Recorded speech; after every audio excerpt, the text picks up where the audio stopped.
新人做小紅書一定要穩住心態，唔好急住去拍攝，唔好急住去發貼文，而且你唔好做1-2個月你就想放棄啊！有時候你個數據好差，唔係你個內容問題，可能係你嘅賽道問題。咁樣你一定要揾好賽道，揾好對標，揾好方向，而且咧有時候你一定要識攞官方嘅流量。我運營嘅筆記條條都係爆款，所以講做小紅書第一定要穩住心態，唔好急住去拍攝，唔好急住去發筆記。我分享我做爆嘅方法俾你。如果你想做好小紅書，喺2025年有所起色嘅，咁你一定要聽我講晒以下嘅內容。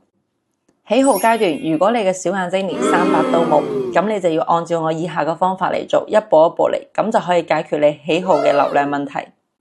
第一步，打開小紅書網站，點擊右上角學習中心，點行業月報，選擇最新嘅月份，揾到自己相關嘅行業。喺呢度你可以睇到你行業用戶嘅畫像，仲有行業核心嘅關鍵詞。你可以睇到優質嘅爆款筆記嘅封面、標題、文案，睇完之後可以直接抄作業啦。